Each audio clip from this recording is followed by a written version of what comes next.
pure among us. From this processed sanity, I weaken with each voice that sings. Now in this world of purchase, I'm gonna buy back memories to awaken some old qualities. Have I got a long way to run? Have I got a long way to run? Yeah, I run. Yeah, I run. This is the Community Solutions Podcast. Jason Bradley and Richter from deep in the bowels of our underground lair. Let's go, Brandon. Who's Brandon? Didn't you hear that story? Mm-mm. Oh. Am I out of the loop on Yeah, something? you're out of the loop on that one. Is that pop culture? Yeah, it kind of is. There has been... Enlighten me, Jay. There has been a rash of college sporting events, and NASCAR got in on it, where people are chanting an expletive. Blank Joe Biden. Yes. Yeah, I've heard that. And you heard then, let's go, Brandon? No. Okay, so there was a NASCAR race. This guy named Brandon won, and the reporter is trying to interview Brandon at the end. I remember that. They couldn't hear him because everybody was yelling F Joe Biden. Right. And nobody could hear the interview. And the reporter goes, well, look at that. They're chanting, let's go, Brandon. So I've seen people with signs now that say, let's go, Brandon.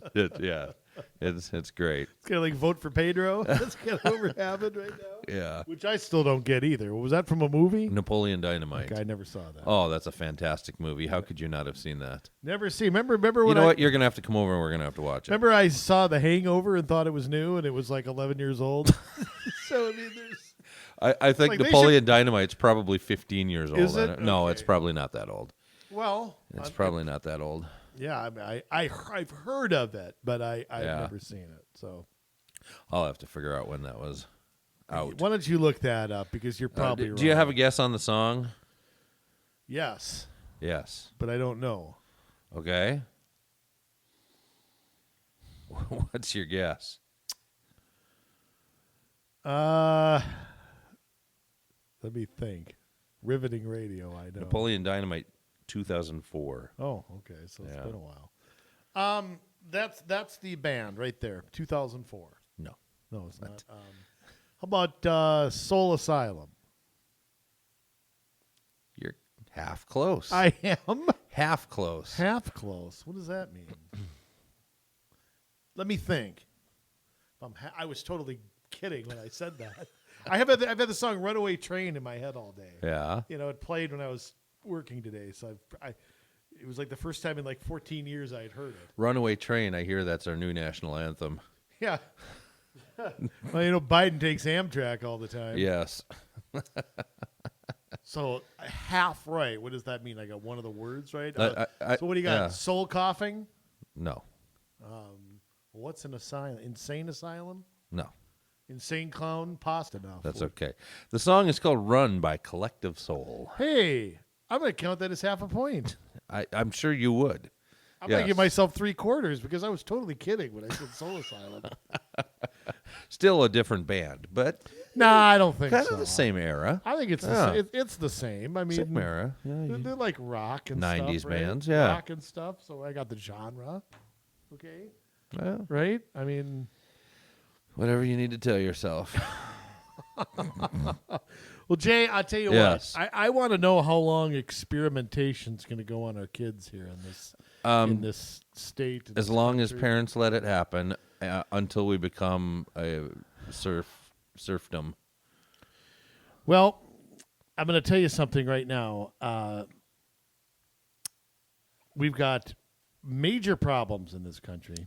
Oh. And I will tell you, our government is not only continuing them, not only making them worse, they're completely oblivious to. I wonder. I listened to Governor Walz speak, and I have to slap myself that he's the governor of Minnesota. Yeah. I'm just like, where do you live?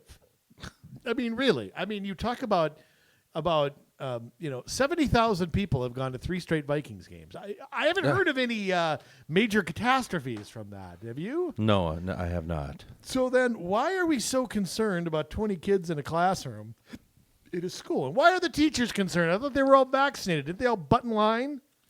Yeah.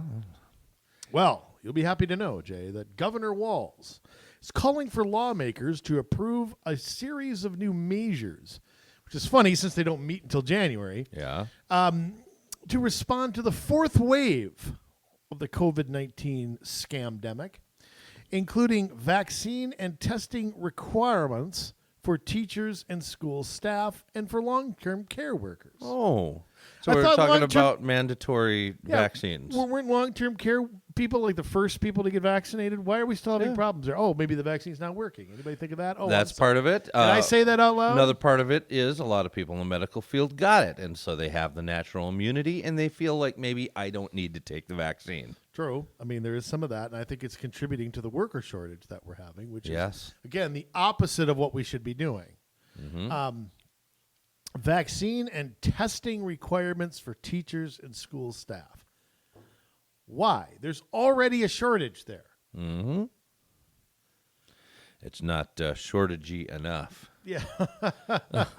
I tell you. The governor detailed his proposal in a letter to lawmakers that he released after meeting privately with legislative leaders, which should be illegal because they should not be able to meet that's not in public. Absolutely. Walz urged them to approve the measures during a special session that was originally envisioned for last month to approve bonus money for frontline workers, which they still can't reach an agreement on. $250 million. But they want to give it to everybody, which makes the bonus about $100. Then, of course, they'll tax it, so they'll get half the money back. Wow, what a scam. Wow. One of the items the governor, this is from carol11.com, by the way. And I should say the article is entitled, Walz Calls for Vaccine and Testing Requirements for Teachers. One of the items on the governor's list includes measures to keep as many students as possible at in-person learning. Well, I thought you ceded all of that to the school districts. Is that isn't that what's happened recently? You mean the independent school districts? Yeah, exactly. Those ones? Now listen to this. Yeah. This includes notifying parents when there is a case reported at their child's school. A whole case? A whole case. And of course, a whole case. And one thing we know, a breakout is considered two cases. That's Wow. what the Department of Health can. So when you hear breakout, I know we've said that before, but take that with a grain of salt. And isolating and quarantining affected students, offering COVID testing and participating in masking, which has prevented nothing so far. As in past situations requiring a special session, I stand ready to call a special session as soon as we reach an agreement. So let me get this straight. You're going to meet behind closed doors and agree to a bunch of stuff, get together one day and pass it. We'll all find out what's in it a month later. The usual way this government works. The usual way the two-party system screws us all.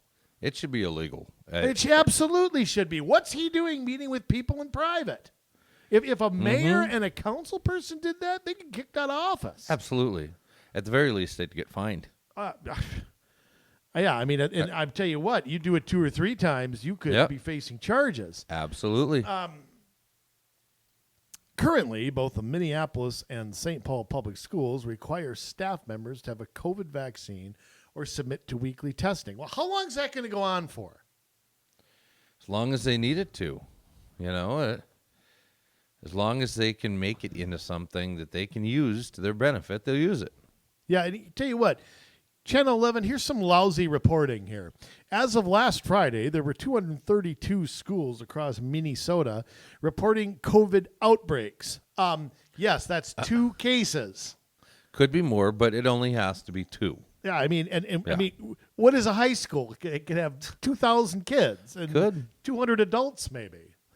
The increase in outbreaks and cases seen by schools prompted the state to extend the deadline for blah, blah, blah, blah, blah, blah. There's all this free money that they're getting. Now, let me ask you this. What is the end game here? Because, I mean, we're at a point where most of the state is vaccinated with this vaccine. I think there's something about the vaccine we're not being told. I don't know what we're getting a booster of the same thing that's not working. So, okay, fine. We've got hundreds of thousands of people who've had this already. We're talking about breakouts in schools, but you can't vaccinate anybody under 12, so they're just. And I'll tell you what, this is affecting the economy so much. This back and forth school crap. This idea that how do you expect people to go back and take a job when their kid could be home next week? Mm-hmm. This is holding down hiring as well. Yeah, maybe if you live in an alternative universe like our governor, as well as our legislative leaders. I don't know what planet they live on, but it's not Earth. I don't know how you can't connect these two. And I mean, we are living in a state. We've had 3 COVID deaths from people under the age of 21. 3 in this entire state. More kids probably died last weekend getting shot in Minneapolis than have. And what are we doing about that? Nothing. Not a thing. Not a thing. So, I mean, I just think that in this constant testing everybody, you know what they're trying to do? They're trying to find cases. They're hoping for cases. Right. That allows them to continue to have control. Exactly. I mean, they can just continue to push this garbage. They love COVID. Ah. It's just like they don't hate global warming or global cooling or climate change or whatever you want to call it. They love it because it allows them to put their support or their control structure into place. Yeah, that's why we never reach our carbon goals or anything. Right. We'll set a new one. Right. Like I said before, it's like that laundry detergent. That's the new Tide. Yeah. It's the new fabric softener. The new and improved. Yeah. It's the same What did they thing. do? Throw some sugar in it this time? They don't. Yeah. You're not going to know. It's not welfare. It's assistance. It's not meals on. It's not Medicaid. It's Meals on Wheels. It's not. It's not abortion. It's reproductive rights. You're just putting a new label on the same damn thing. But this idea that we're going to, and I'll tell you what, this is a real, and we saw what happened with Southwest Airlines. This is going to be a real problem here. You take a labor shortage, then you require an experimental vaccine or masks on top of that. Mm-hmm. You're going to have less and less and less people. Why can't these people understand that? Yeah, it's beyond me. I mean, that's what happens, though, when you degrade the educational system enough to where nobody knows anything about anything. Well, then you have this kind of... I think you also have the culture of fear. I think that they know that X amount of people who put on their masky poo-poo and sit around and be scared all the time and watch CNN, although that's going down. But, I mean, are just they're going to do whatever they say. The CDC, which hasn't been right yet, name a time they've been right. Will continue. We recommend that, if you have COVID and then you had a shot, then you had a booster, but wear your mask anyway. Yeah, which doesn't work unless it's an N95 mask. Yeah, exactly. By the way. I mean, wearing your Wild Bill Hickok bandana is like trying to catch mosquitoes with a chain link fence. It ain't working. But as long as you feel good. I know. As long as you feel like you're doing your part, it's like you recycle every day. You're doing, right. You're contributing. You're helping those giraffes over in Afghanistan or in Africa, or what do they have in Africa? Camels. You're helping those camels' water supply if you buy recycled paper or something like that. I mean, you can tell yourself all that stuff and feel good about it. And ultimately, I'd rather do good than feel good, but most people would rather feel good. I mean, it's just unfortunately they think they're doing their part. And so, I mean, but I'll tell you what, this can't go on much longer. I mean, at some point, here's what I would like to see happen. I'd like to see everybody at a place refuse to do these things. Yeah. Okay, well, quit in unison. Why not? You got a labor shortage. Yeah. You're not going to find especially something like I mean, I know teachers would never do this because they're too close to walls, but you can't just. You're in trouble. Right. Well, and maybe that is the issue and the solution. I mean, maybe Ayn Rand was right. And, maybe Atlas Shrugged is the solution. Everybody quits. Well, stop the engine of the world. Look at what happened with Southwest Airlines. Look at how many flights were canceled. And then they tried to claim it was about weather. Well, I heard the union rep talk about it, not the company now, the union rep talk about it. And he's saying there's a number of things, and weather has something to do with it because they're spread out. They don't have a hub like Delta has in Atlanta and stuff like that. So they're spread out all over the place. It just coincides with what's going on with this requirement. Yeah. At the very It's least, leverage. it's coincidental, but yeah, I But the union, the rep's job is to defend their employees. So, from that standpoint, I understand it. That there's a freedom of choice issue. There's I think there's a medical privacy issue. I mean, nobody asked if absolutely. Nobody asked if you're vaccinated against smallpox. No. Or anything like something way deadlier, by the way. Absolutely, it is. I'd argue maybe that the flu is deadlier to certain populations and Kids in particular. Got no. Remember when the swine flu killed 100,000 people? I don't remember anybody banning anybody. Look, and I'm not making light of it. What I'm saying is I don't understand. I just don't get how something's going on here that's not right. I can't understand how so many people are vaccinated, yet it seems like this is still not under control. Mm-hmm. So, unless... It'll never be under control because the flu's not under control. We've had that around since 1916. Yeah. True. It's never going to be under control. We've got to learn how to live with this instead of running scared. Well, I think, unfortunately, though, that how to live with it is not what we're talking about. It's almost like it's just an indefinite us versus them, and a definite keep everybody afraid. I mean, I just wonder at what point after a year and a half people just going to go, you know what, F it. I mean, just F it. We need the Karens to start doing that, though. Yeah, I don't know if I hold out a lot of hope for that. But you know what? I think that is kind of it. You've got to have this whole, like I said, John Galt movement. It's like everybody just kind of has to stop complying. Well, what are they going to do? I mean, what are they going to do if that happens? They're just going to throw their arms up. I mean, I won't say where I work on the air. Yeah. They tried to reimpose a mask thing. Mm-hmm. The employees flatly refused. 3 days later, it was dropped. Really? People walked off the job. People refused to do it. We're not doing it. I don't care what you do to me. You can fire me if you want. Mm-hmm. And I think a few people did quit. A few people walked off. That's too bad since... 3 days later, it was dropped. I mean, it was just like, okay, well, can't do it. So, that would happen everywhere. You'd have a lot of change. I'll tell you this, where I work... Unfortunately, I don't work for myself all the time. Yeah. No, so... Right. Sometimes I wish I did. Sometimes I'm okay with the way,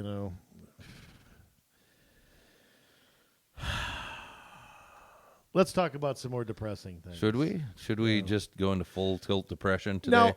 Yes. Now, let me say one thing, too. Sometimes, before we get into that, sometimes when I make a prognostication, I'm right. Sometimes I'm not right.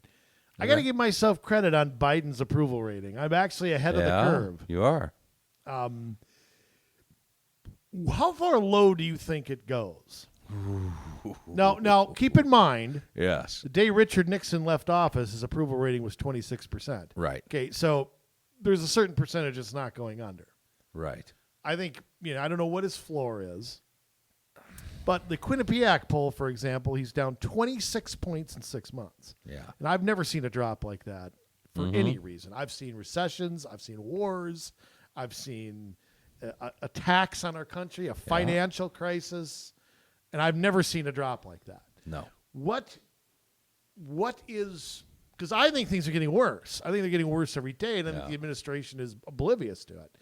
And certainly not doing anything about it. I mean, 10 months in, I can't think of one thing the president's accomplished. So how much lower can it go? Will it go? Because to really go much lower than he is right now, the media and the mainstream Dems have to abandon him. Mm-hmm. Maybe it starts very slow. Maybe it's already started. I mean, that's what has to happen. I think the media is getting pissed, but they're not really... They haven't turned on him yet. No, and I don't know that they will. To their own credibility, though? Yeah. Like, how long can they ignore the Hunter Biden stuff that's been going on? They're doing their best. They're doing their best, but how much longer can that happen? And I'll tell you what. I mean, you've got proof now that.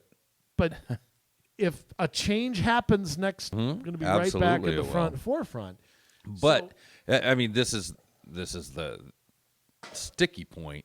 I mean, how many people want Kamala the Ugandan giant as president? I don't care because she's terrible. Yeah, but for me, it's not about impeaching the president. Yeah, it's about the media and everybody else telling the truth and not ignoring things that they wouldn't ignore if the shoe were on the other foot. Right. To me, that's more what happens to Harris. I don't care about the next election. Yeah. What I care about is that people are informed and they get media that gives them the truth, which we don't have at almost any level. Right. It's like podcasts are the most truthful things you can find, and certainly do the best job at analyzing and talking things out.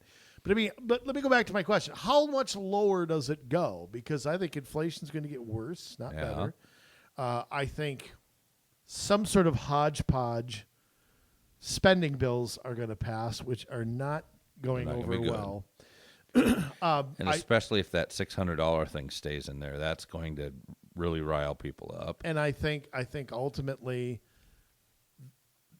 what's failed too is that the more people know about what's going on, the worse they feel about something. Right. If you pass an infrastructure bill quickly and call it infrastructure, 3 weeks later we're on to the next thing. Mm-hmm. But when you talk about it for 6 months, everybody starts hating it. Right. So how low does he go?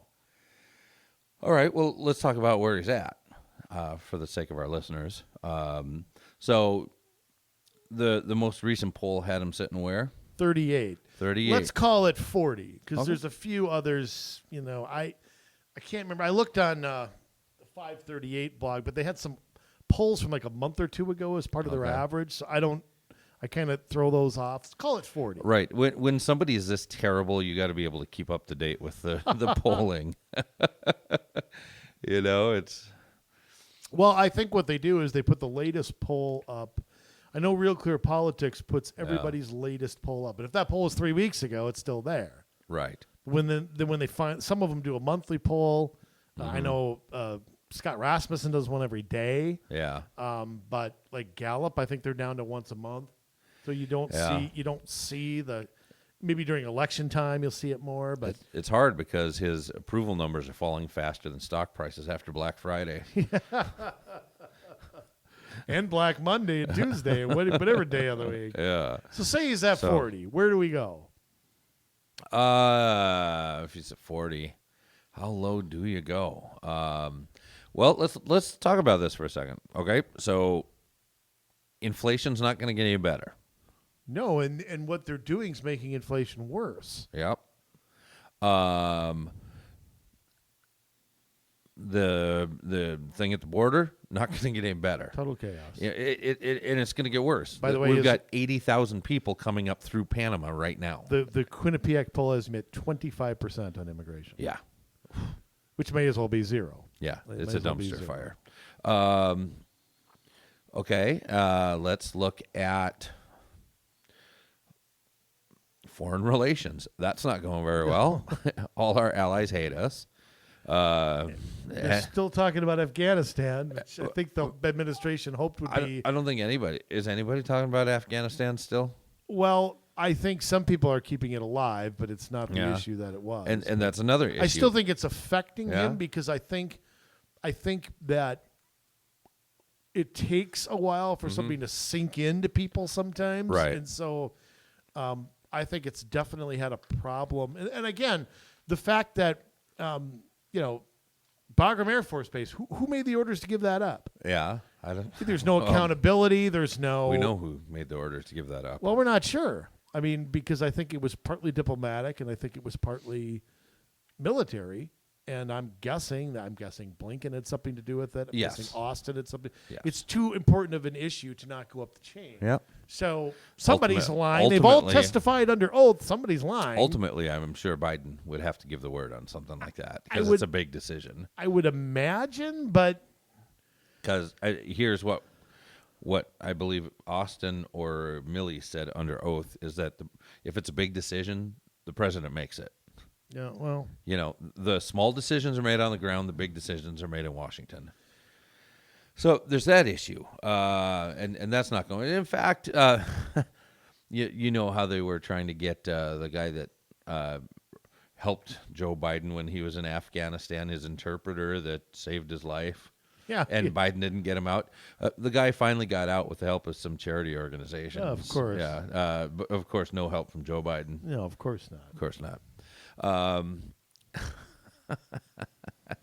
What else is he bungling? Well, I It's, mean, more people have died of COVID under him than the previous president. That was a Right. big talking point over the weekend, and I was surprised that NBC even reported that. Yeah. So it's kind of, but I think there's a feeling that I think that's hurting him too, that not only is he not doing any, there's the perception that he isn't doing anything. Right. There's the perception that he's napping all day. He doesn't take questions. He does one thing a day. There's no communication. Yeah.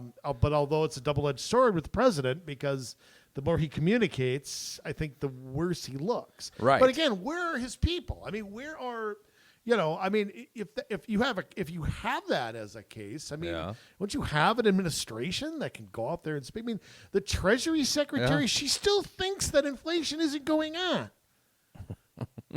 Does she not buy groceries? Or I don't. Yeah. I mean, I think denying it has also hurt them, because not only do they not have a solution, not only are their policies making it worse, they can't even confront. How can you deny inflation when gas is $1.10 more than it was a year ago? Well, and it's going to get worse though too. I mean, they just I don't know if you heard about the new appointments in the last couple of weeks.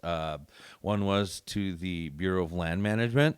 I just hate the Bureau of Land Management. I'd have to look up her name, but basically for our listeners, here's how it works.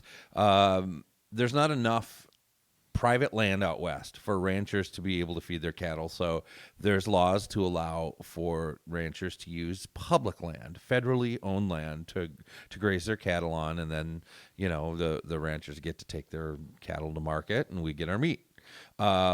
This lady, they just maybe I should look up her name so that everybody knows this, but this lady, she got confirmed with 0 Republican votes, by the way.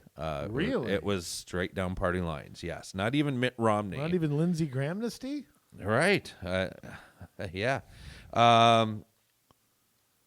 Stone Manning, what's her first? Tracy Stone Manning. So back in the 80s, she was with an organization that went around the the Pacific Northwest area spiking trees.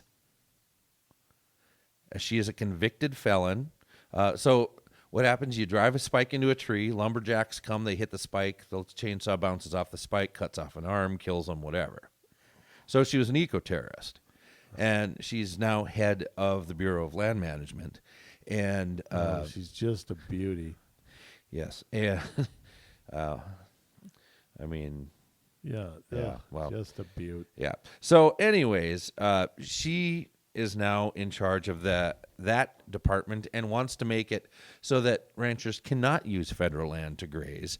And then that would mean that ranchers have to cull a number of their cattle in order to keep them on private land. And if that happens, then we're going to have another meat shortage. We're going to have more meat shortages because they're not going to be able to, with the 4 meat processors who are already investing into plant and cell-based solutions instead of meat, are not going to be able to keep up with the demand for meat. Why? Because the methane from cattle is killing our environment. And that is why they don't want to allow this. Not because they're mean, well, they are, but it is because this is another one of those climate change issues. I think the methane from her mouth is killing all of us. Yes. Yes, and so there's that, and then there was a new, as a director of something in the Treasury, not the top Treasury spot, that was appointed as well, and it is someone who wants to get rid of the private banking system. Well, and she, I hate banks, so I'm this is not good because she wants.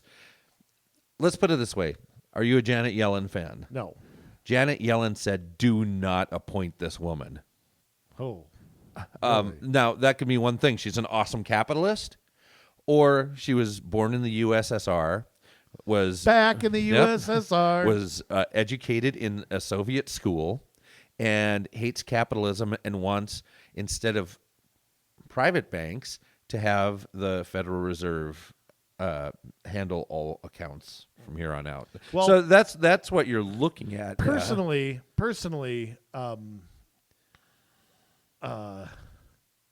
the big banks, I don't know what to make of them because I'm an ardent capitalist.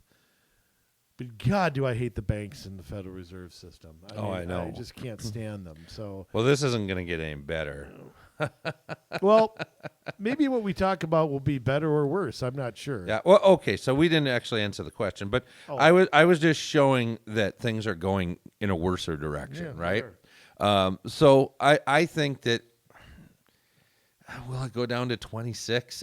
I think that you're never going to go below 33, that there's a certain percentage, especially now, of radicalized people in the United States that will, and I think the number's around a third, around 33%, that will never, you could have Charles Manson as president, and if he was of the correct party, and this is on either side of the spectrum, if he's from the correct party, he can never, you will never say anything bad about him. Is some of it, though, criticism from his left? I mean, is his left partly unhappy, too?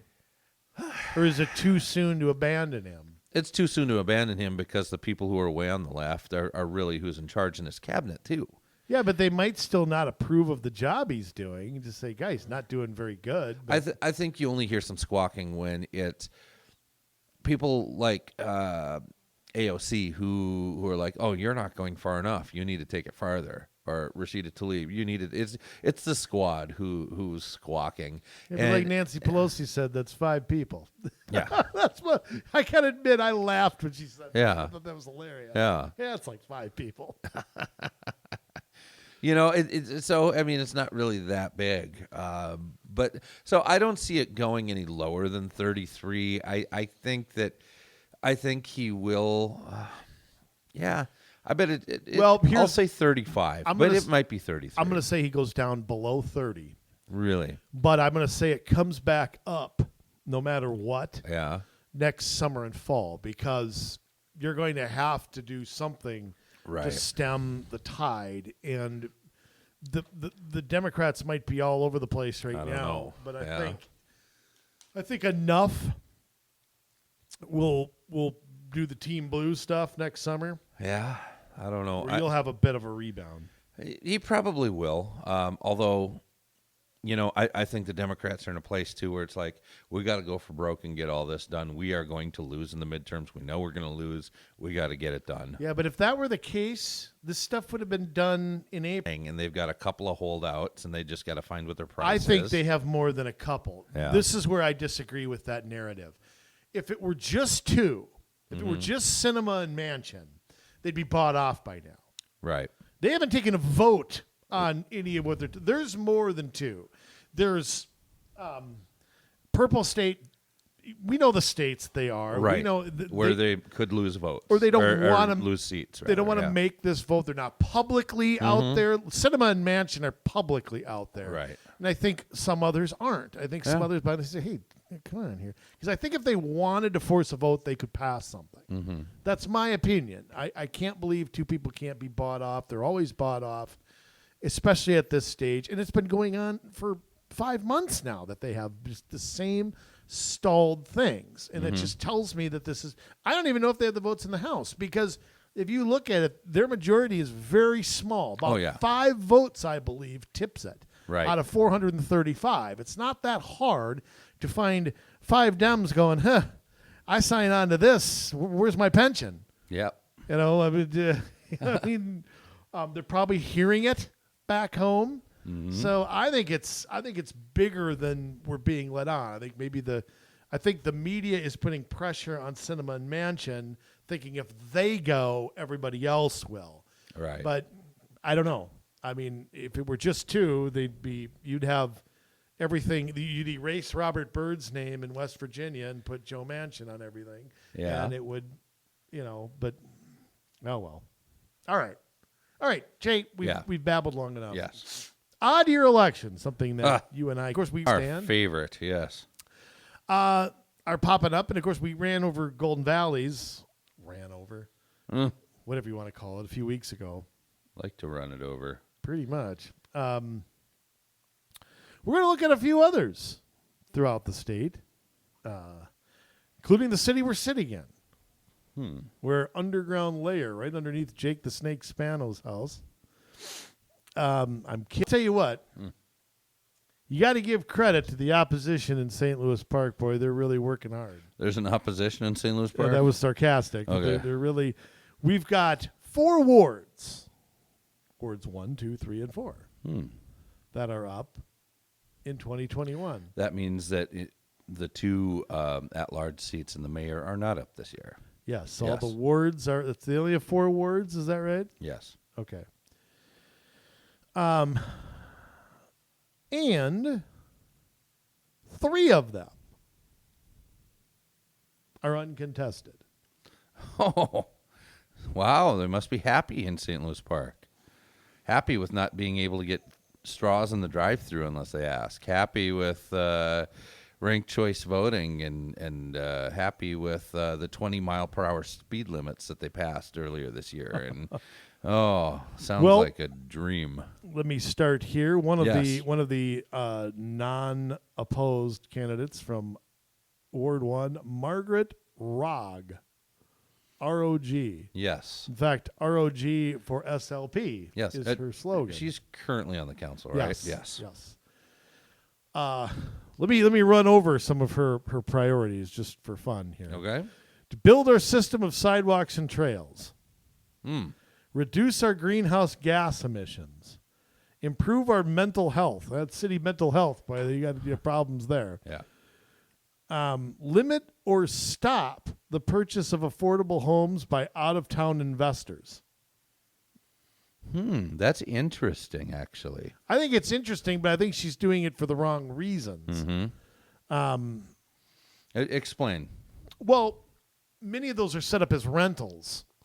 I think that's the big thing. Right. They come in, and I think they mass buy homes, and they rent them, and I think it lowers the home ownership in a city. Now, there's things, again, do it for the right reasons, and I don't know that for her it's the right reasons, but I do think that is interesting. It is interesting. I mean, you've got investment firms like BlackRock that are going around and buying homes up, especially starter homes, a lot like what's in a lot of the stock in St. Louis Park. Yeah, and a lot of it, they build it up and then they price it out to where average families can't do it. Tell you one thing she also is for is a little bit of opposition to tax increment financing, which is really taking a closer look at TIF to ensure this public subsidy is really providing a return on investment for the community. You don't see people going after TIF like that. No. So, say what you want. So, ROG will be there. ROG. Now, here's the one that's... I predict she will win.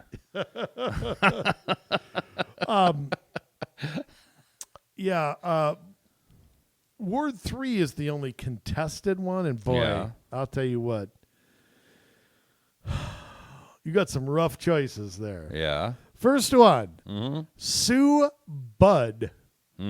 With 2 Ds. Yeah. Yes. Extra. She has pictures of Minneapolis all over her front page. Pictures of Minneapolis, huh? She is for an equitable St. Louis Park with a resolution of support from the DFL 46. And that's what ranked choice voting gets you. Yes. Yes. Instead of being nonpartisan like these races should be, no, it brings in party politics and it ruins local elections for everybody. Ruin.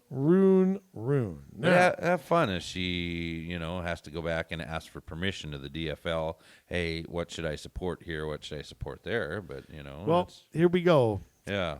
Her goals are to build a multiracial democracy. Of course, we're a republic. Yes. We need to become responsible actors in multiracial politics. Our government, our city government, blah, blah, blah, blah, blah. I'm trying to, this is kind of rambling, psychobabble, incoherent. I'm not sure that, just read the Equitable St. Louis Park. It's like one big run-on sentence. Oh, boy. What, would you like me to read it? No, Okay. I would not. I don't want to hear it. What I would like to do is look at the issues.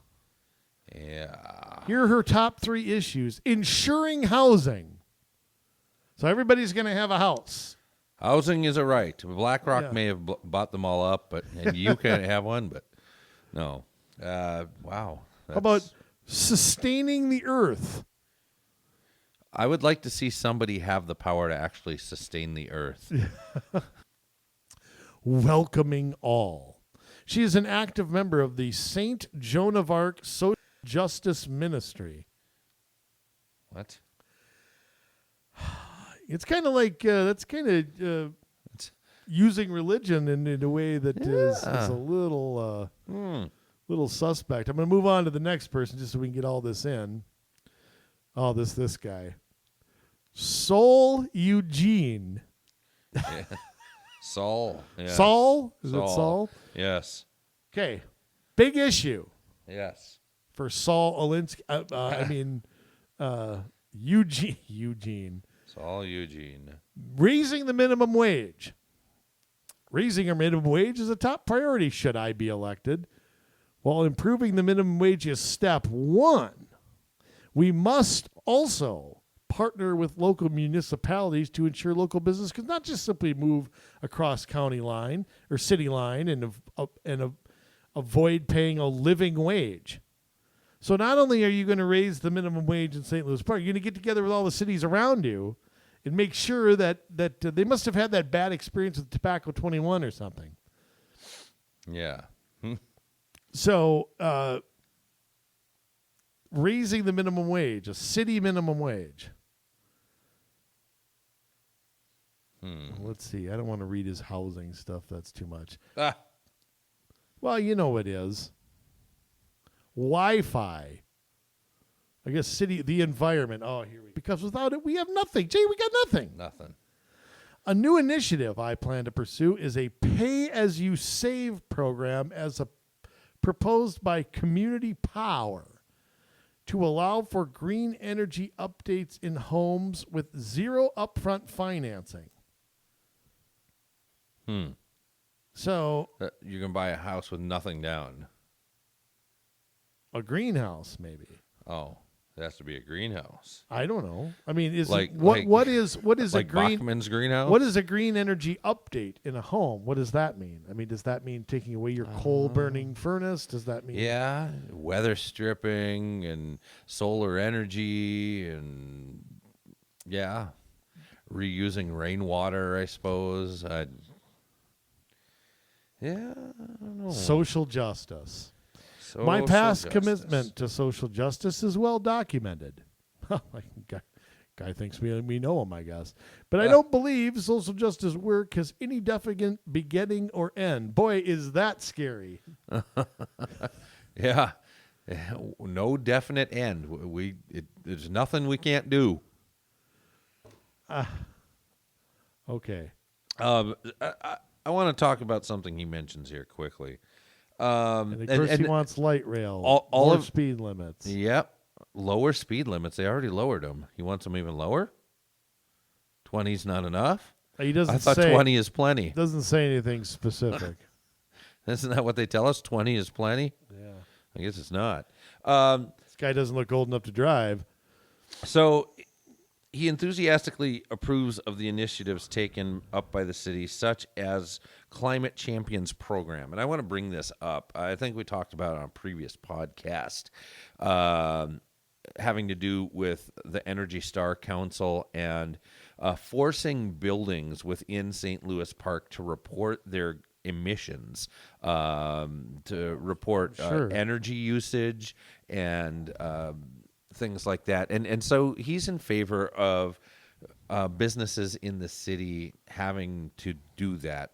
And there are penalties attached for the businesses that don't want to comply. Of course there are. And so he's in favor of punishing businesses that don't feel like they need to put that information out there, because you know and I know both that if certain companies aren't towing the line, that there's going to be pushback from environmental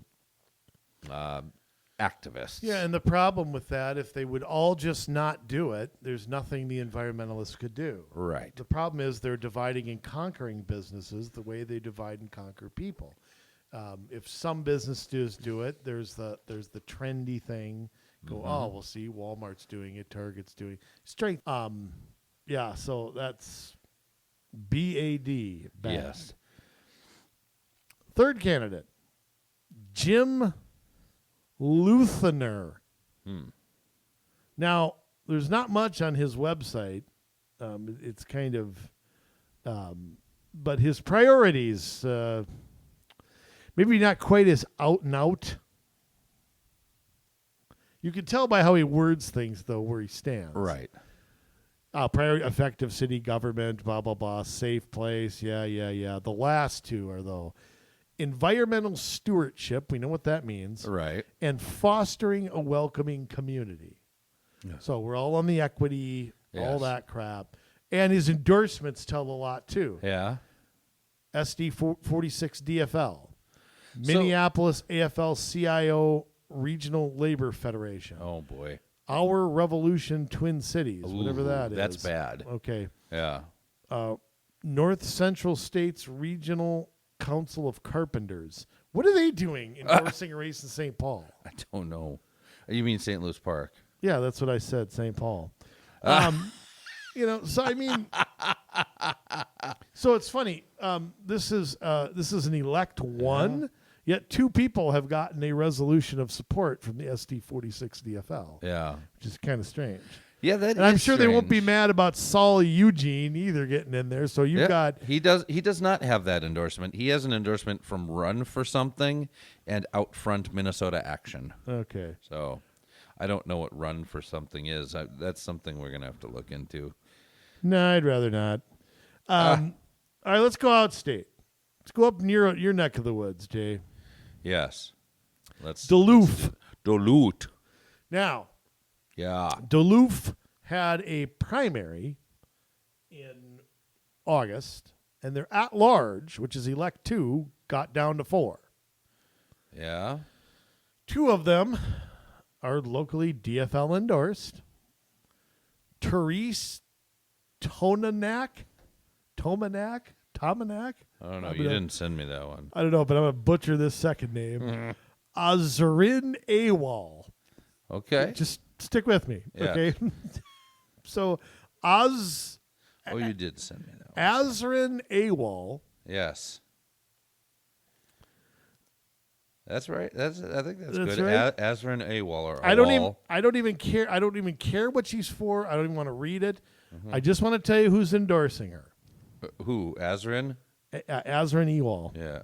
Not Ewal. What did I say? Awal. Awal. Okay, so Azrin Awal. Yes. Duluth for clean water. Take Action Minnesota. Stonewall DFL. Is that Stonewall Jackson? No, that is the LGBT group. Oh, okay. Yeah.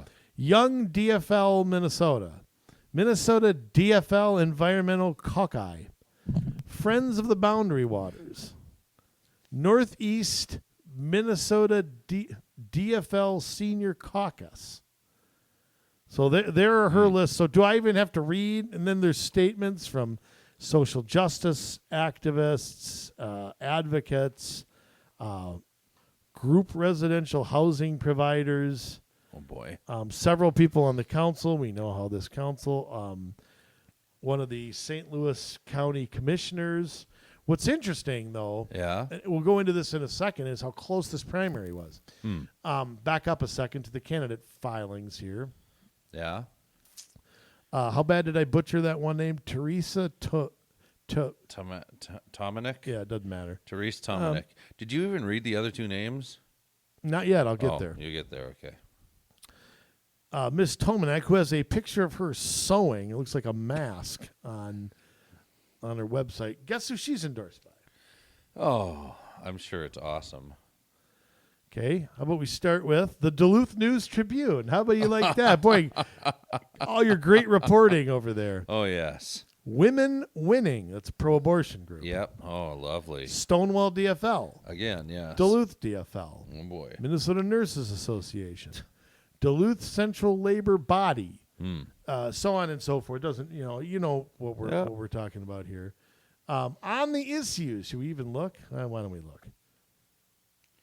So for a place that deals with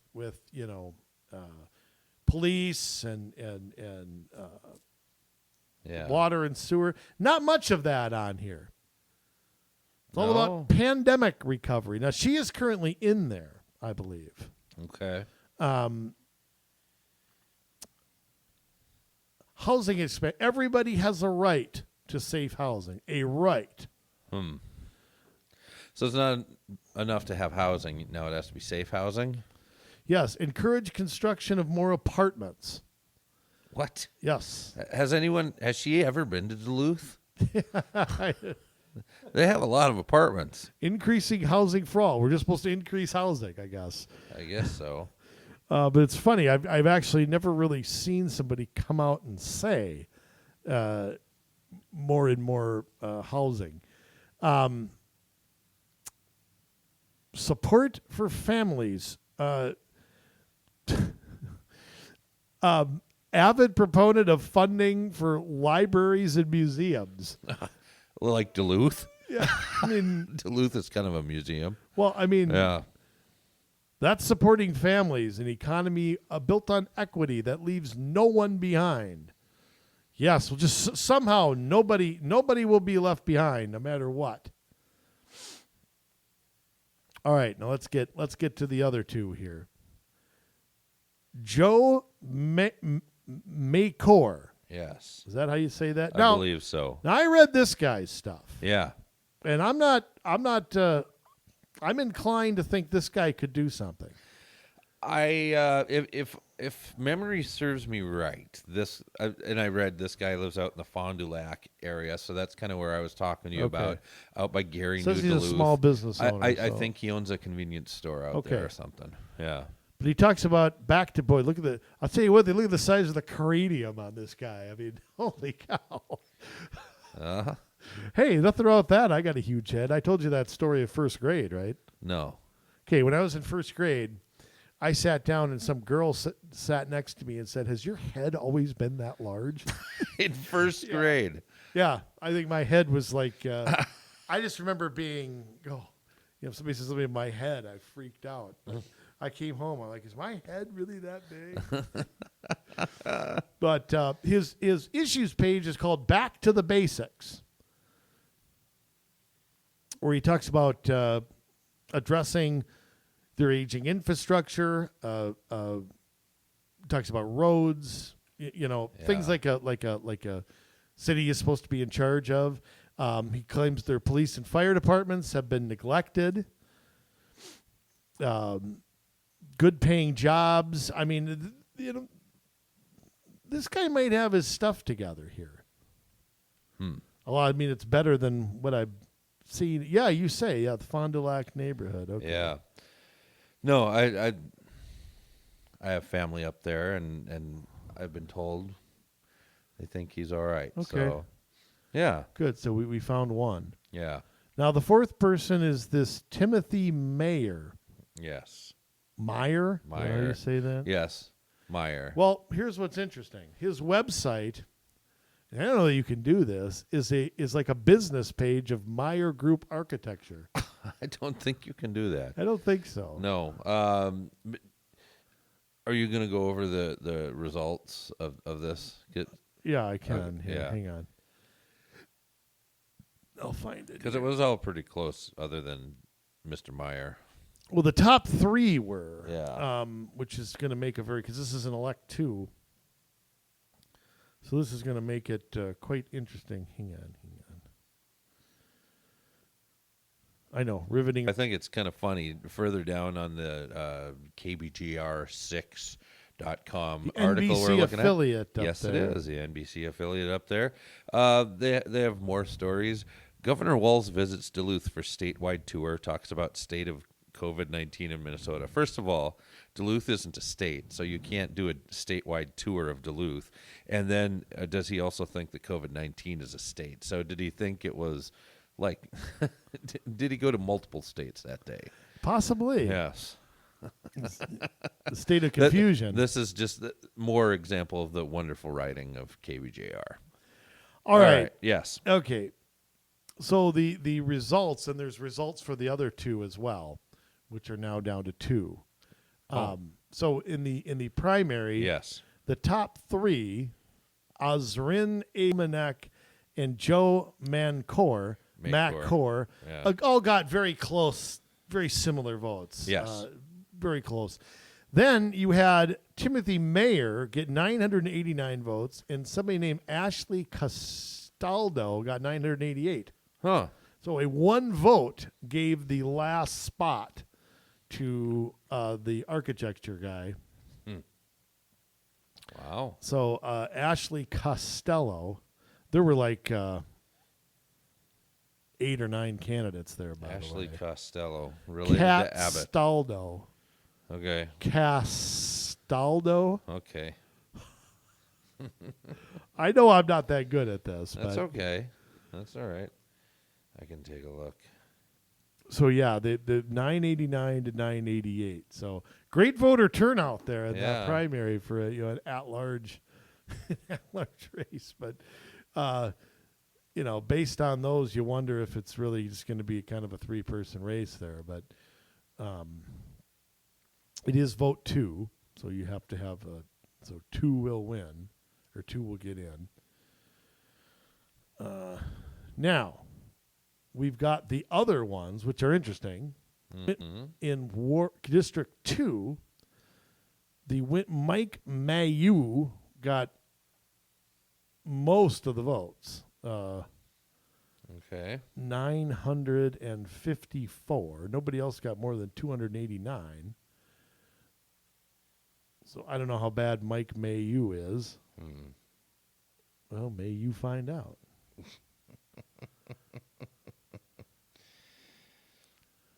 Because he's going to be the overwhelming favorite in that race. Okay.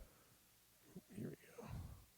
Oh, endorsed by Minnesota DFL. All right. You don't say. Environmental justice. Affordable housing. Oh, look at this guy. I see a trend here. What? You didn't send me this. Show me that. Turn your... We think he is about 22? Yeah, he might be about 22. Golly.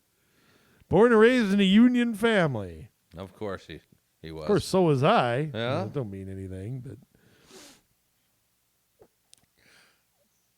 We must ensure Duluth is a city where everyone can thrive. Huh. You done with that, Jay? Well, I think everybody should have equal opportunity. I don't think that's what he means, but... Well, that's what I mean. And let me tell you this. As someone who lived in Duluth for, how long was I there? Duluth 23 area, years? yeah. 23 years of my life or something like that? Yeah, there's a lot of not thriving happening. Your big businesses close up and go away, and then you replace them with tourism jobs. Yeah, that's probably not the key to success. Just saying, Okay, well, we'll go on to the 4th district. Okay? God, did there have to be a candidate named Renee? Renee K. Van Nett. Okay. Okay, K, are you being... Yeah, okay. Renee K.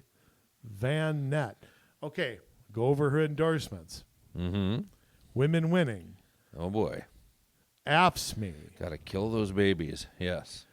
A strong endorsement from Peggy Flanagan. Oh, that's a good Stonewall DFL. one. Uh-huh. AFL-CIO Duluth. I feel like you read these off already. I think I did. I remember it somewhere. Hmm. Duluth News Tribune Editorial Board. Wow. Native Peoples Caucus. Hmm. So, I'm a native people, and I don't remember caucusing on her behalf. yeah, isn't that kind of racist? Yeah. Well, we're just gonna have natives there and nobody else. Well, I'm just saying. I mean, if you had a white persons only, it would not. Segregation is the new anti-racism. Yeah, I guess so. So that's all right. Okay. Can't single out all those whiteys if you don't separate everybody else. Okay. Well, her Yes. opponent will be Howie Hansen. Hmm. I don't know how he's doing. You got to find a website for Howie Hansen. Yeah. We'll have to see. Hopefully he's mounting a good campaign. He's got a Twittering page. Well, that's not enough to win you the race. Lots of people tweet her. Yeah, you gotta have an actual website. I think that the Van Zant lady is Van Zant. That's Leonard Skinnard. Oh, okay. I think Yes. that person is the incumbent. Okay. Howie Hansen does have. Oh God, he has a comment. I can't get to the Duluth News Tribune because they Right. block me off. Something about criticizing the tax levy though up there. Really? So Well, that's good. I can't find a website. That's not good. What I find interesting, what they're not talking about, is the big rumor up there that they're building a bunch of tiny houses, and they're going to give them over to the homeless. And these are in an area where they would have an amazing view of the lake and stuff like that. And a lot of people in town are pretty upset about that, but I don't see much discussion of that. Well, I think that again, the people who are for it are probably going to try to hide it to a certain extent, Right. or dress it up in some sort of equity, language that all liberals can understand. Right. And they're probably not going to be honest about it. So I think that, I think too many people adopt the not in my neighborhood Right. kind of thing. Well, if it's not around me, then, so be it. I don't really care. Right. I think there's too much of that going on. It might be if you're not by the lake. I mean, maybe I don't know. I mean, it's possible that is one of those things that could fall under the radar. Yes. You got about 1,300 people that came out to vote for 11,131 registered voters in District 4. Wow. Way to step up and take advantage of your right to decide your representation. Yeah, the third person in the race for this District 4, Nathaniel Rankin, got 118 votes. Wow. You could Burning it up. You could get more than that just by being a candidate that nobody knows. Bob Kearney probably gets more votes than that. He's worse than a candidate nobody knows.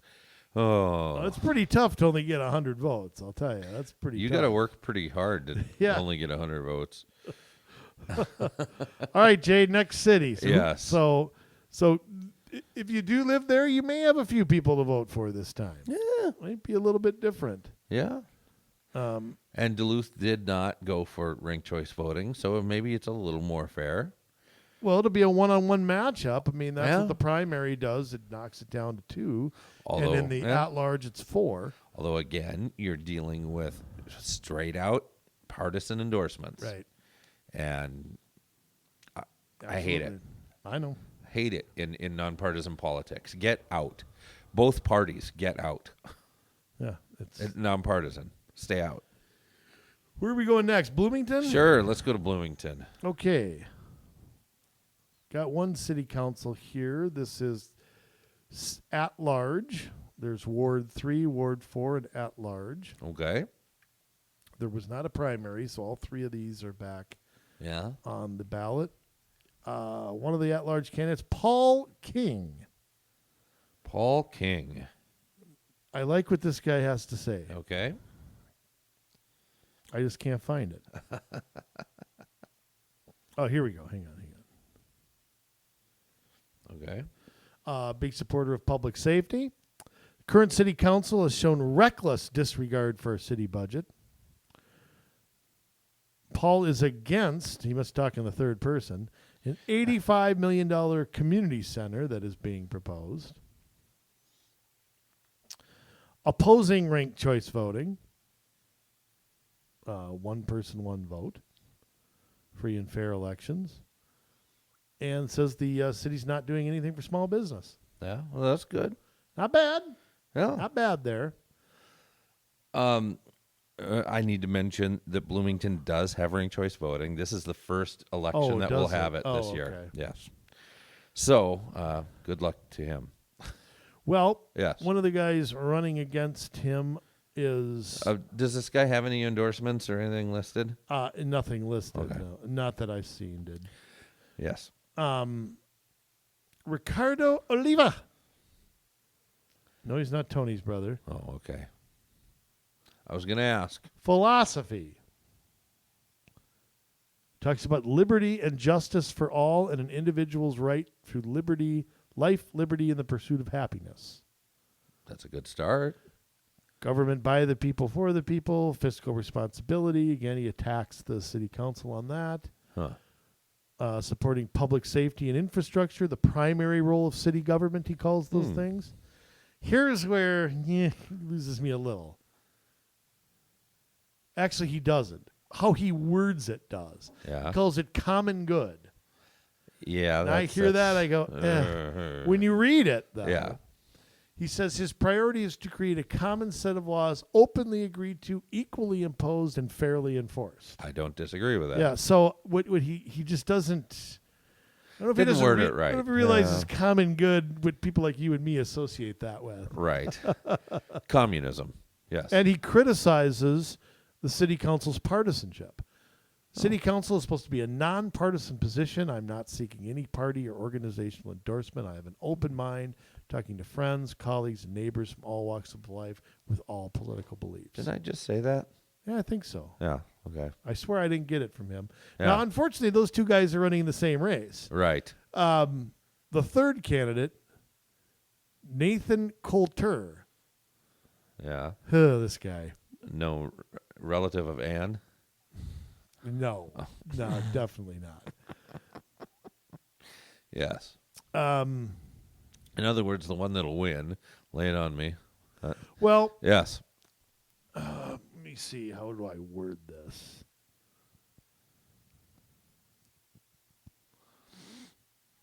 Why is it written in No, Russian? I guess I disagree with his assessment here.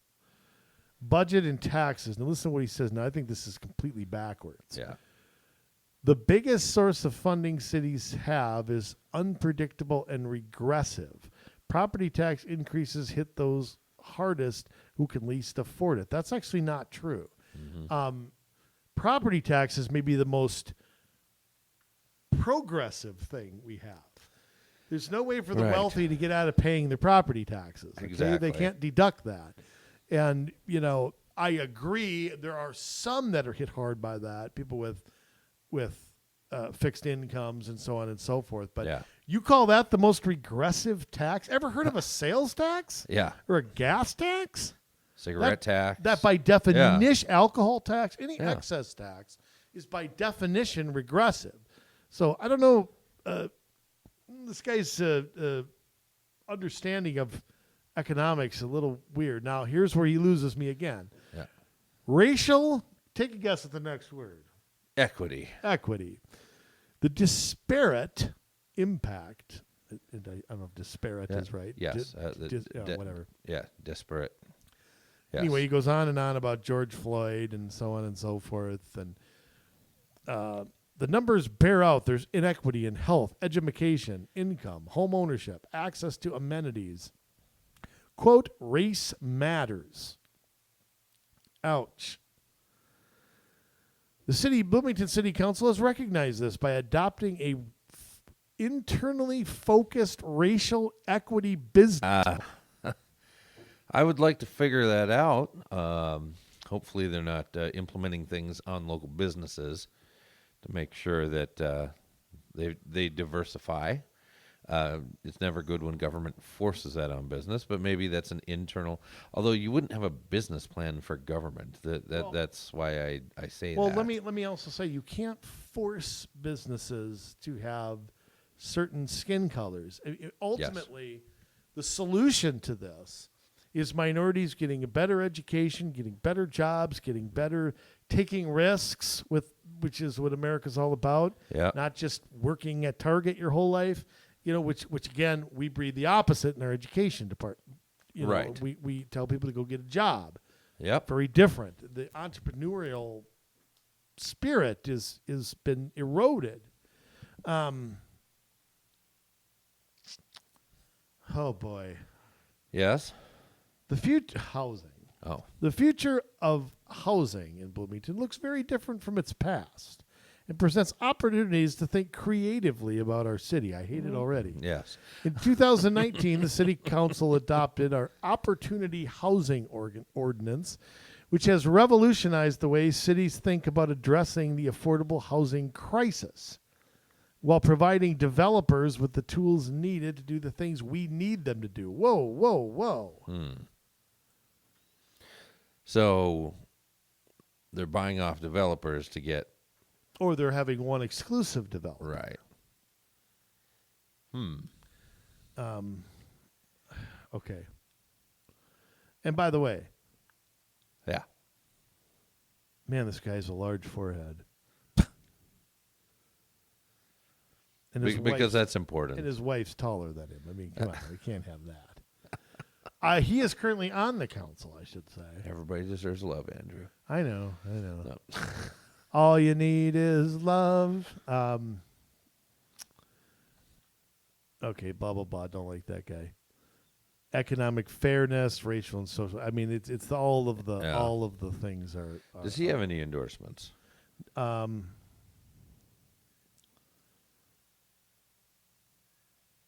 No, not that I. Interesting. There's nothing there that is listed. Huh. I mean, if he does, it's all behind the scenes. Right. And maybe in Bloomington that doesn't play quite as well as it does in Well, St. Louis Park and Duluth. But sometimes people just do not react well to Yeah. that. that's true. You put women winning on there and you lose a good chunk of voters. And I think people are sick of the partisan stuff. Okay, Yeah. now, Ward 3. Yes. I might personally endorse this candidate. Yeah. David Clark. David Clark. Fiscal responsibility. This is what he has to say. Our mayor and city council want to double your property taxes in the next 10 years and increase spending by hundreds of millions of dollars. I will say no. Every $1 of tax increases must be met by $1 of spending cuts. Wait, that's a little backwards. Doesn't matter. He calls the city council spendaholics. Big bureaucracies and corrupt special interest groups call the shots in Bloomington. Residents are ignored with higher taxes and given lip service by a mayor and a city council who have an extreme agenda. Let me see if there's... Doesn't have the best website. I would make some changes there. Well, we're always for hire, Andrew. And Yeah, some people take us up on that. And Guy some says people some not. good stuff to say, but that's Yeah? pretty much it. So Well, hopefully, he'll have as good a stuff to do as he does to say, should he be elected. all right, let me move on to. We'll just do another quick one. There's a Ward 4. Okay. One person's website is doesn't come up. The URL doesn't work.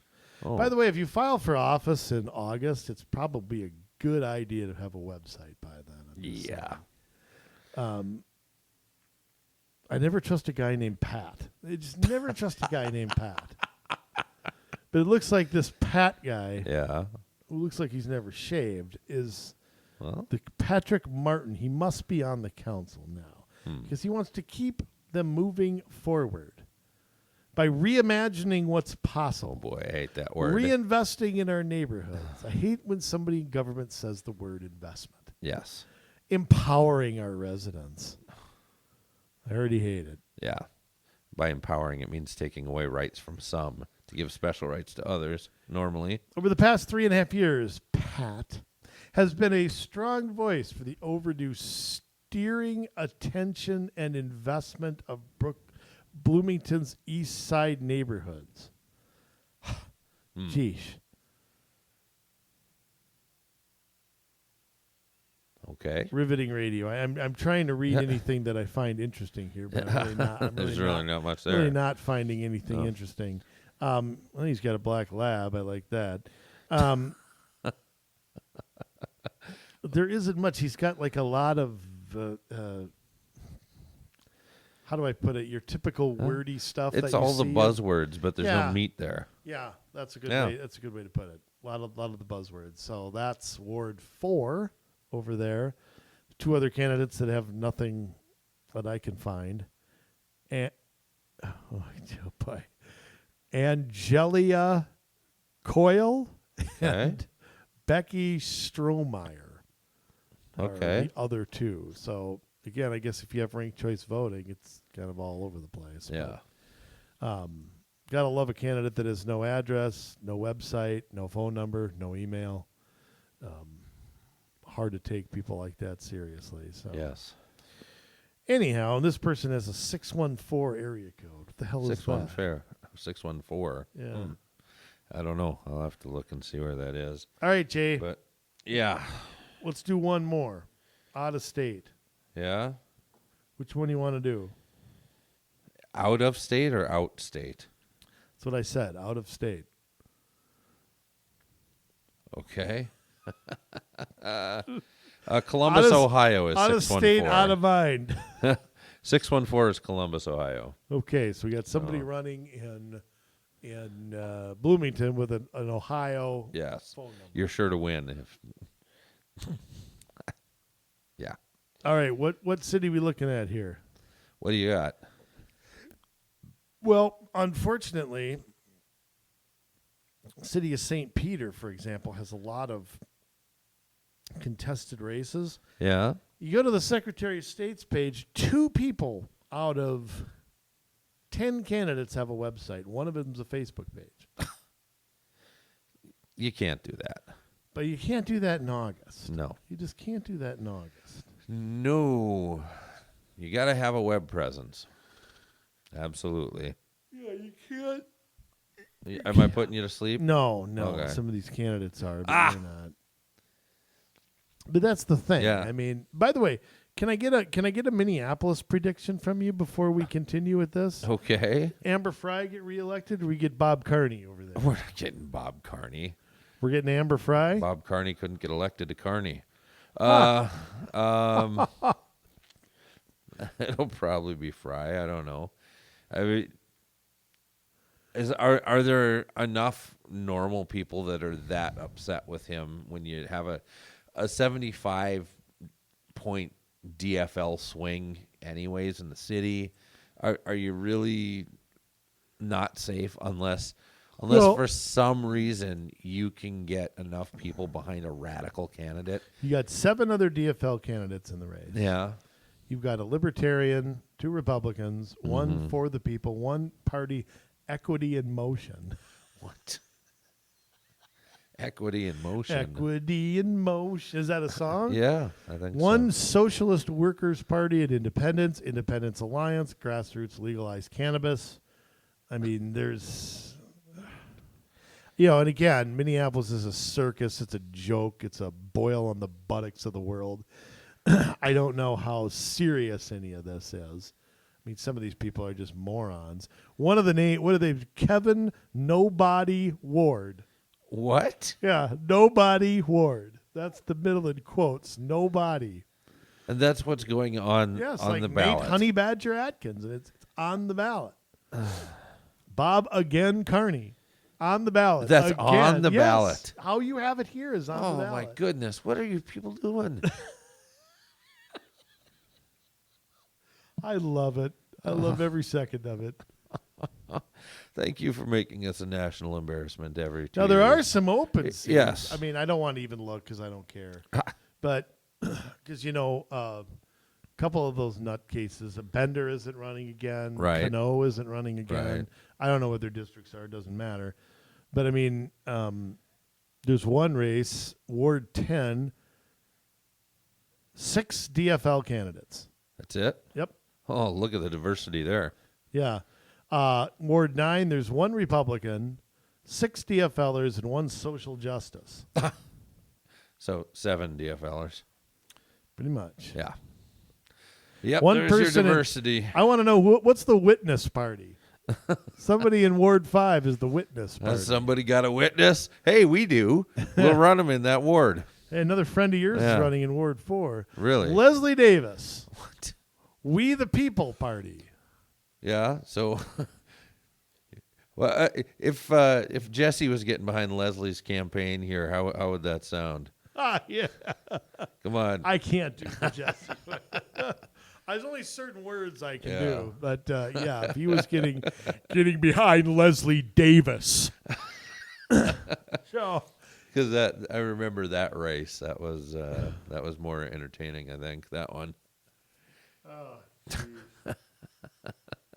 He did not like Leslie Davis. Did he? I just wish Leslie. I Yeah. wish Jesse would have not gone left later because he's gone left since leaving the governor. The last 20 years, I think he's gone left, and so that's the only thing I wish is that he was back to where he was then. Yeah. Because I can support that. I can't support what he's become.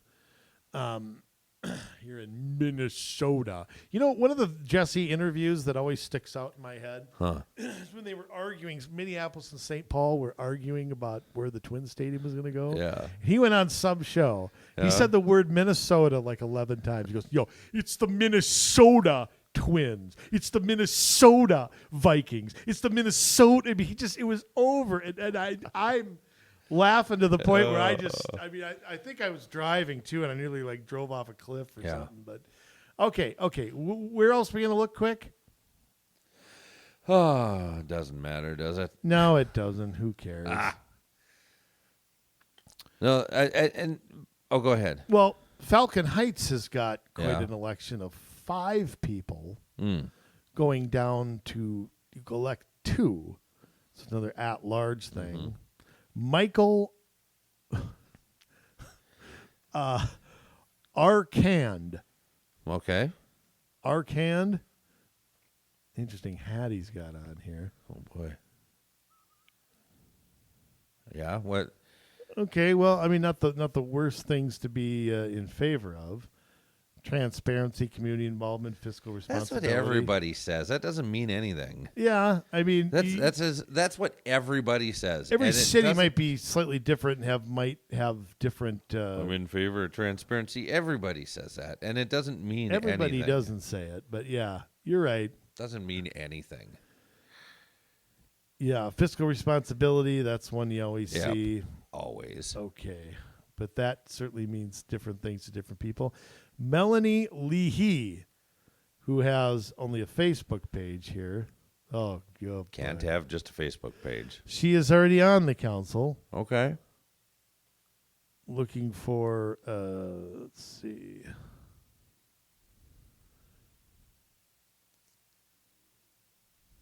I'm trying to see if they're, when you don't have a website, it's hard to see what they're about. 9 people follow it. Well, I'll tell you what. That's Burning it up. That is. Okay, that's too much to read. Yeah. Sue Maharis? Okay. Look at the size of that photo on the website there. I mean, I need a telescope or binoculars. That's small. Wow. Why do all their websites eat cookies? What does that mean when they eat cookies? You need big pictures. Yeah. Except for some people. Small pictures are probably. I will welcome an inclusive, respectful. Again, this is a run-on sentence. I will welcome an exclusive, respectful place to live, work, and play. Inclusive, you mean? Or exclusive? What did I say? Exclusive? Inclusive, yeah. Encourage and embrace brainstorming. What?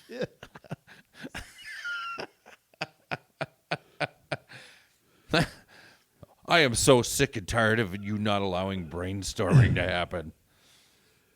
Yeah, I can't get over that picture. That looks like something from like MySpace or something. We have another Meyer, Eric Meyer. Okay. See what he is. VoteEricMeyer.com. Is that all it is? Is his logo? Like his campaign sign is at the top, or is there more to it? Are there photos or words? Not much. Okay. Well, got his point across, I guess. Hey, look at that photo of just from it's like Wilson on Home Improvement. You're. There it comes. It's developing. Are you on dial-up? Look how slow that's loading. Right. Wow. I see nothing but slogans here. Oh, okay. Oh, okay. Yeah, we are dialing up a little bit. Okay. Yeah. All right. Well, I've seen enough of him. Well, I mean, the website didn't tell you anything. It's kind of just a bunch of slogans. Yeah. All right. One more count. I know this is riveting radio here, Yeah. but God, just another Facebook page. What is it with but all this the shows. Well, it doesn't show anything. It allows our listeners to hear that people at the local level don't really know how to campaign, right? We see the same things in the cities that maybe where some of this is developed a little bit more. You see the same groups that are giving their support to everybody on the left. You see the endorsements come through women winning and the DFL and the labor unions, and all of these activist groups are getting behind the DFL candidates where it makes sense for them to be out about it. And you see the same words, the inclusivity, the equity, the reimagining. All of this seems to transfer from city to city to city to city, candidate to candidate to candidate to candidate. And we see a recycling of these terms, which really does not help anybody really figure out what these people are running on. It just kind of tells you where they stand. If you're looking to go left, here's your candidates. If you're looking to go right, who knows? Well, I think that what's two things have gone on. One, what people can't get at a state and federal level, they're trying to get at a local level. Yeah. That's one big thing. And I think two is just so off on what the job is of a city. You know, it's public safety, it's infrastructure. When I don't mean human infrastructure, I mean roads and sidewalks or whatever you want to call it, parks, bridges. Yeah, that's their responsibility. And quite frankly, it's nothing more than that. Their job's not to reimagine the city or remake a city or push an agenda on a city. I mean, that's not the role. So, but again, until those folks start losing, I don't know that we're going to see what can't get passed at the top get pushed at the bottom. So, by the way, you'll be glad to know Leslie Davis. Yes. Okay.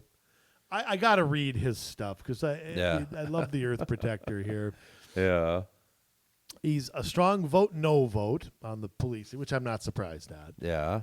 He says he wants the police department fully staffed, well-funded, superbly trained. Okay. I oppose a liquor bar and its drunks at the Upper Harbor Terminal. What? Don't know there. We need to install the best lights, motors, heating, ventilation in all Minneapolis buildings to reduce poisonous air, protect public health, save money, create jobs, and meet the Earth Protector energy efficiency requirements. Oh, okay.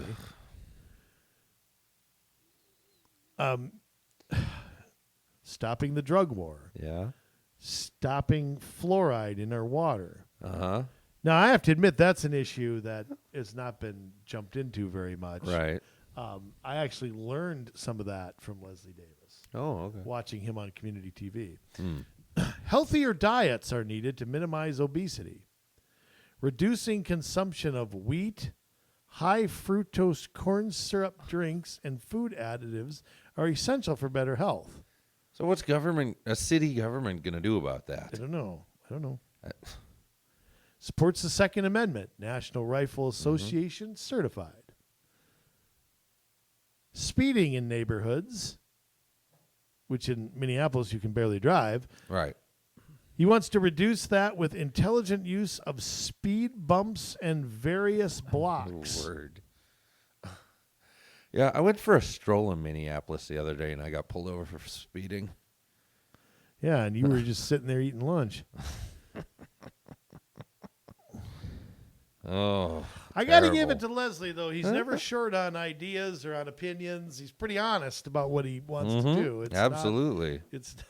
But yeah, I got to get rid of those drunks over at the...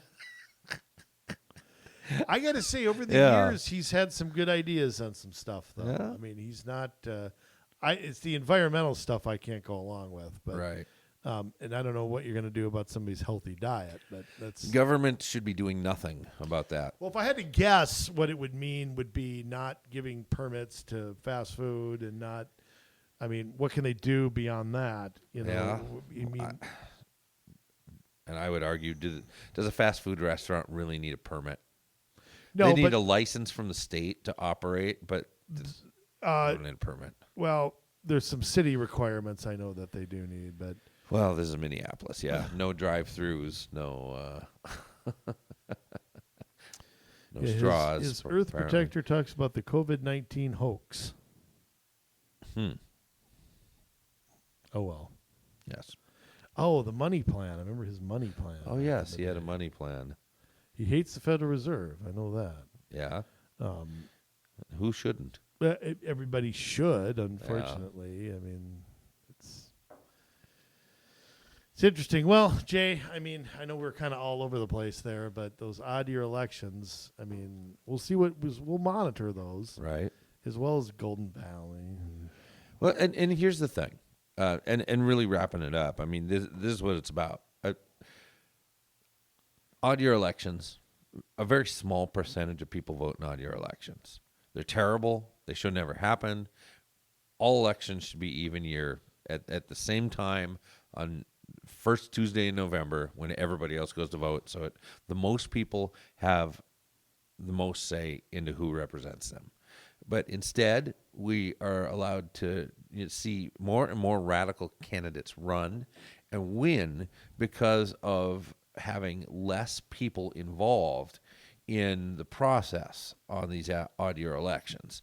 And we see that with all of these same special interest groups that are handing out endorsements to these way left people. I would say that just on that note, I think that ranked choice voting has also exacerbated that because Yes. you have more radical candidates with more likely of a chance to win. The more radical, the more likely is what it feels like. I mean, that's what you've seen in a lot of these big cities, especially the places where ranked choice voting already exists. But you're going to see it even worse. Look at St. Louis Park. I mean, you're going to see it even worse than it is. Right. You got nutcases everywhere. And I mean nutcases. So, I mean, this is good no matter where you live in the state because if you have even year elections, be very thankful. But also be very wary about what your city council is talking about. You know, and we didn't even go into, there's a whole slew of school board elections. And we went into that, the referendums. Yeah, the referendums we talked about. But you have to be aware because if you're not aware of what's going on at your city, this kind of stuff can sneak in, you know, whether it's even year or odd year. Because again, what cities do most people know? Their city council members, their school board members, their county commissioners, and so on and so on. Yeah, it's unfortunately they get kind of passed over, and kind of whoever has the money to put up the most signs, hand out the most lit. Get Tend the most. to do well. They tend to do well. All right, Jay, I can't connect to the internet anymore, so we're going to go without the music. What? How am I supposed to work with that? Well, if I get it working, I'll interject the... Turn off your Wi-Fi. You'll do fine. I can't. Really? Yeah, because then I'll forget to turn it back on. Oh. I'll use up all my data. I know I will. All right. No Yes. music this week, but it'll be back. It'll be back. Wow. It'll be Wow. back. Styling and Profiling Community Solutions presents our wheelin', dealin', son of a gun, limousine riding, jet flying. The women love 'em, the men want to be 'em. With the sign-off sermon, words everyone needs to listen to, hear every week. They only get gooder as the weeks go. 226 or 7 or 8 episodes in now. I don't know. Yeah. What are we going to do for episode 250? I don't know. That's still a little ways Yeah. off. This will Are we going to be on it? be 229 now. We should be. Nobody else is looking to usurp us, I guess. It's just you and me. Well, that's when my contract runs out, but we'll see what happens. With the sign-off sermon, ladies and gentlemen, without the music, but that'll be back. Jason Bradley, take it away. All right. We'll see if I can do the same kind of job without the soundtrack. But, wow. The world just kind of seems to be in a free fall, doesn't it? We look at all these things going on around us, and we see the same people that seem to be laughing all the way to the bank, and they don't ever seem to pay for their sins. And I don't mean that in a physical punishment kind of way, but they seem to be able to get away with whatever it is they're trying to do, and they seem to be able to continue to do whatever it is that you have the Hunter Biden type that sells access to his father, and it is involved in making hundreds of millions of dollars working, with a company in a field he's never had any experience in, or language he's never had experience in. And then, we can't do that anymore because they found us out. Hey, let's create some art, But this stuff happens on a smaller scale too, and we see in our schools where everything is about equity and where they're starting to shut voices out. And, I know we didn't talk about this, but it just broke in the last couple of days where that dad that in Loudoun County that they keep showing as this is the reason we need to have the FBI involved in for these domestic terrorists. Well, it just happens that this man's daughter was raped at the school by a boy who identified as transgender and wore a skirt to school once in a while, and he used that as an excuse. And this wasn't the first girl he raped. This is the second girl he raped, and the school board acted like nothing happened. They said they had no incidents ever of any kind of sexual assaults happening, and the dad kind of lost it. And I think I would too if that were my daughter. Having that school board sit up there and tell me that nothing happened. But yet, instead of jail where these people belong, they'll continue running the Loudoun County School Board unless parents stand up and vote them out when it's their time. Will it happen? I don't know. There's a lot of angry people. Are there enough? I guess we'll see. But these people are continued to they're allowed to act with impunity. They do not have to pay for the bad things that they do. And we allow them because they identify with a certain group of people to continue doing these bad things. And we don't stand up. for actual equal justice. No, if a transgender student isn't allowed to use whatever bathroom they want, we have to turn the school over until we get justice for that person. But somebody gets raped, and we don't get that same acknowledgement of justice. We don't get the same outcomes. It doesn't work that way in America today. No, justice is not seeing the right thing happen. It's not having wrongs made right. No, it is about having perceived inequities in the system corrected. That's what justice is today. It's a perversion, and it's wrong. No, we have to do so much more, because these people, I don't know, do they have a conscience? Do they go home at night and feel good about what they've done during the day? I mean, being able to just kind of poo-poo the people who try to set the record straight, with a little waving of the hand. What do you know? What do you know? You're not going to unthrone me. What are we going to do, America? Because the time has come for a change.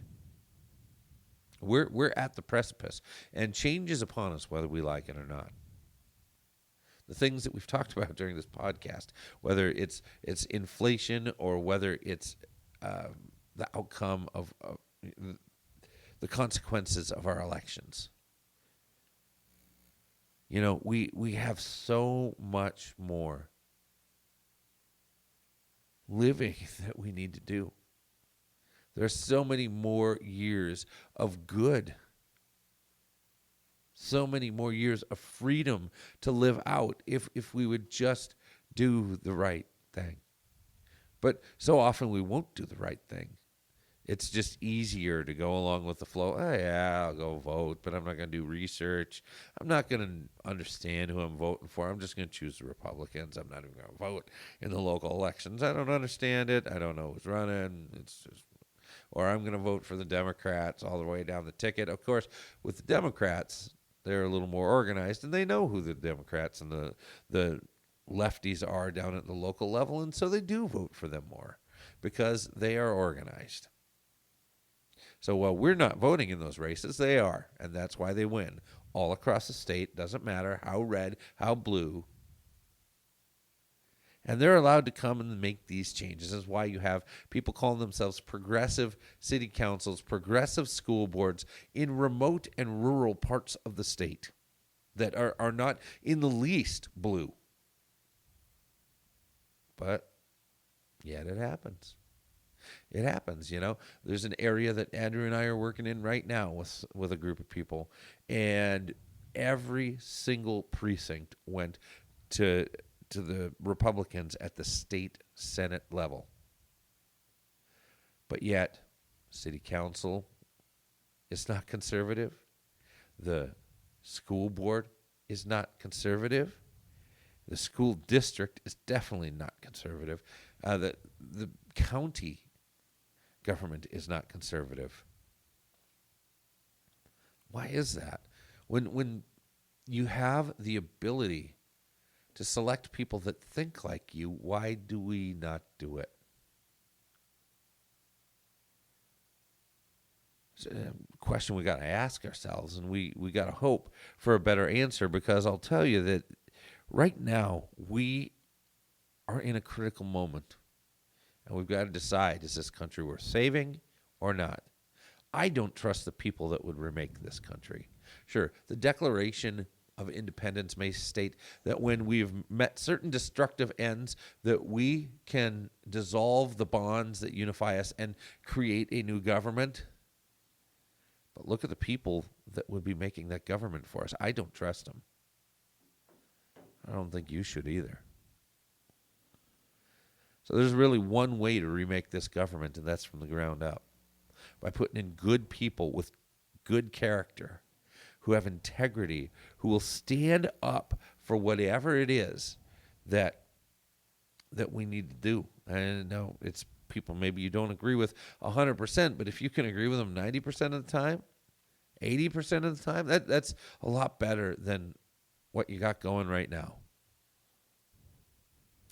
We need people who aren't just willing to go along with what staff says to do because that's the trend. The trends are killing our country. The trends are killing our state. The trends are killing our county and our city and our school district. The trends need to stop. We need to build new trends. Instead of running from liberty, we need to run to liberty. But it's going to take some work. It's going to take some sacrifice. So I want to know where all the patriots are at. The people who are sick and tired of this and sit and they might not even know what to do. You might not know what to do. Well, that's why we exist here at Community Solutions. We exist to help people in this state stand up and find their voice and to get in a place where they can govern and make decisions for themselves. If that's you, get a hold of us, commsolutionsmn@gmail.com. That is commsolutionsmn@gmail.com. And as always, we post our show notes out at our blog, commsolutions.com. And you can come and these shows will post everything that we talk about.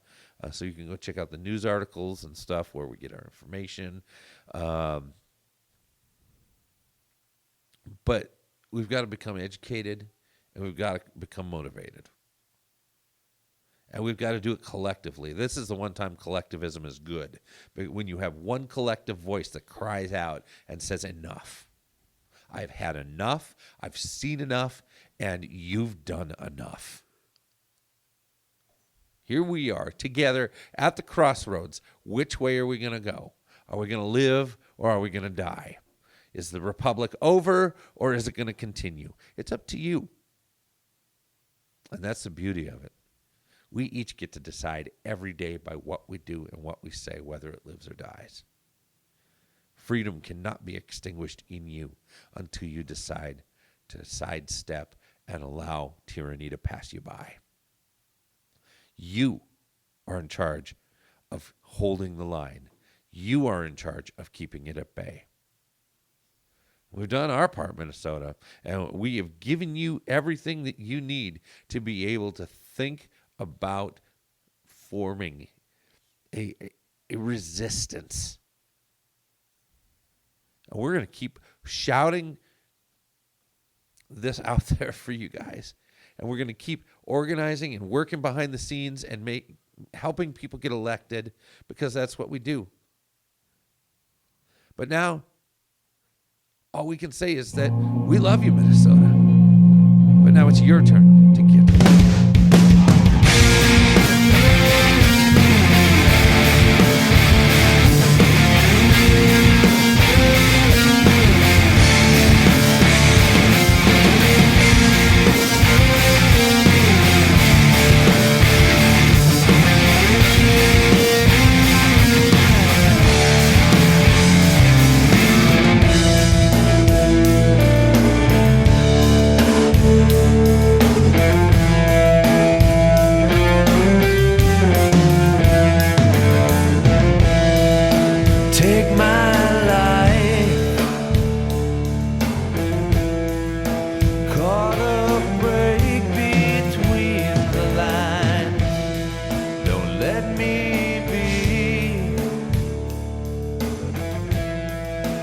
get too caught up.